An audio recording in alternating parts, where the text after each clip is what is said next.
Hello and welcome to a brand new series of quick, short updates on the sharp end of the sailing world. I'm Matthew Sheahan. And I'm Andy Rice from Sailjuice. And we are both in Southampton at the moment at the South Coast Boat Show, which is a new show. I think it's the third time it's run. New exciting show. What's even more remarkable is that we're both in the country at the same time, which is quite unusual.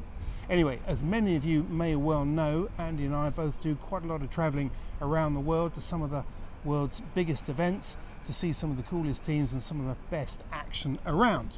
So we thought, why not give a little update on a regular basis as to what we've been seeing, what we think's interesting, and what's about to come up. So that's the plan. Well, Matt, my focus lately has been on the Olympic Games. That's the next big thing coming up this season.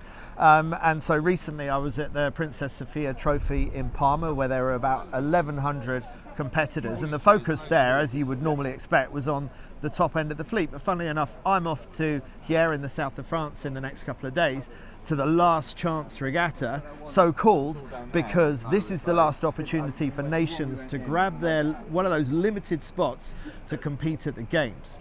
And so this time our focus is going to be not necessarily on the front of the fleet, but which of those nations is going to grab those final spots. So for example, Great Britain, it's got 9 out of 10 of the events already claimed. Normally it has 10 out of 10, and it's up to Conor Bainbridge in the Formula Kite, in one of the new kiteboarding disciplines, to see if he can grab that spot that he would have expected to have got sometime last year at one of the earlier qualification opportunities. And then there are the Germans, big sailing nation, yet to grab a spot in the 49er or the FX, bearing in mind they got medals at the Olympic Games in both those disciplines last time round, not even got a foot in the door in Marseille. So there's going to be a lot of drama looking at who squeaks in at the last moment, and it could mean that a lot of it is decided in the courtroom, in the jury room, because people are going to pull out the stops. Crikey.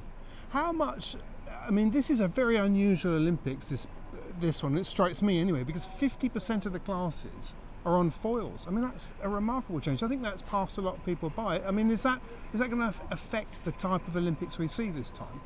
Yes, I think it will. I mean, the idea is that that it brings sailing more in line with the way that the whole Olympics seems to be going, which seems to be closing off the gap between the Red Bull kind of activities, the X Games. You look at skateboarding and speed climbing and the things that came in last time round in Tokyo and proved so popular. I guess the foiling windsurfers and the foiling kites are a step in that direction, and the other foiler is the NACRA 17, the men and women racing together. And I want to mention Ruggero Tita and Caterina Banti, because Ruggero Tita, well, he's trying to win another Olympic gold medal, as they did, he and Caterina, in Tokyo, but this time he's got to do that in August. And then just a couple of weeks later, he's going to be potentially in the Rossa boat for the America's Cup, which I know something you want to talk about. Yeah, well, absolutely. Well, it's interesting because he was sailing the AC40 with Marco Gradoni in Jeddah, and they were unbelievable. I mean, they were so good, given that they'd had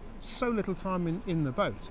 That was fascinating. So they're definitely ones to watch out for. There's a few other teams, I think. I mean, we can't really go into them now, but there's a few other teams that have got people that are at the Olympics that are then going to be involved in either the Youth America's Cup or the Women's America's Cup. So there seems to be quite a meshing of those two, doesn't there? Those two worlds. As there has been before, with Burling and Chute being so integral to the America's Cup for New Zealand, as well as winning 49er medals, with a difference this year. I don't know if it's ever happened before, having an Olympic Games and an America's Cup in the same year, and not just the same year, but within a few weeks of each other, and that really puts the pressure on Ruggero Tita as one of those examples. Yeah, no, it's extraordinary, isn't it?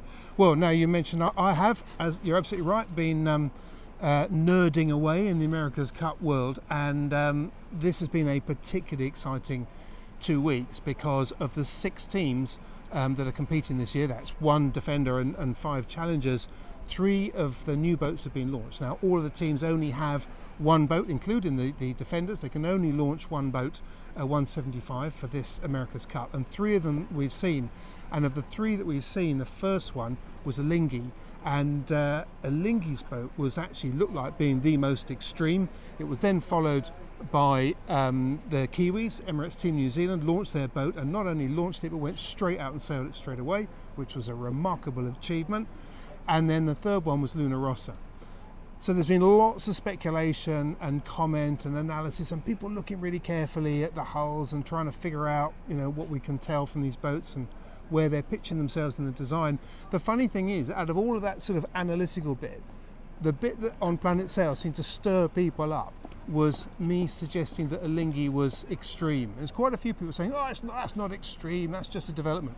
Well, I was down in Barcelona this week for a day to go and spend a day with Alinghi and go at their boat blessing, actually. And I walked around the boat, around the bottom, and I saw it in the daylight. It's extreme, all right, it really is. It's got lumps and bumps where you just don't expect them. And you look up at it and think, why is that there? Why is this there? And it'll be a talking point for some time, that boat. But it's a very, very exciting time. And it's sort of, for me, marks the start of this America's Cup cycle, because this is where it gets really exciting. It's also my favourite bit because everybody's in a good mood because no one's lost. But the funny thing was, the Alinghi boat, it was there in all its glory for everyone to see, except for those shoes on the feet of the foils, because the foils in the end, surely those tiny little bits, those wingtips, are they not more important than whatever boat shape you come out with? Well, I think they are, and there's going to be an awful lot said about the foils and the rest of it. But you're right, it did look funny because it looked like the Alinghi, the Swiss boat, was wearing ski boots and it came out for its launch. But the weird thing was they protected that, and then literally only a few days later, when they had their boat blessing, which is what I went to, the boots were off and there were the foils. And yeah, it's going to be tricky. We think that those are a new set of foils that they're using, whereas on the Italian boat and the Kiwi boat, they're allowed to use what they call legacy foils, so equipment from the previous Cup, and that applies to the masts as well. So they'll be a little slower at actually revealing what they're going to use, because as you alluded to, the foils are going to be a large part of what makes these boats successful, whether they're quick or slow or winners or what have you, which is what we saw in the last Cup. Matt, we were aiming to be quick. We've come out of the blocks a little bit slow. We're trying to bring these updates to you as quickly and efficiently as we can, but us two get a little bit carried away. So we are now OCS. We've gone beyond brought start a stopwatch to try and make sure that we did, and we didn't even get around to starting it. Yeah, we promised to try to get better.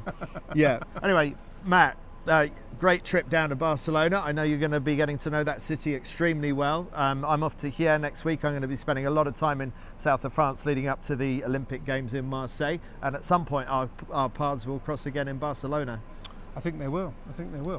So I think that's a quick update. There's going to be plenty more. We'll get a bit more refined as we go along, trust us. But for time being, thanks a lot. Oh, and by the way, what I should say, of course, is all the links to the kind of stories and features that we've been running, writing, recording as podcasts, all that kind of stuff. That's all going to be available in all kinds of places, like down below, in the email, maybe even the odd QR code. Watch out for those. See you next time.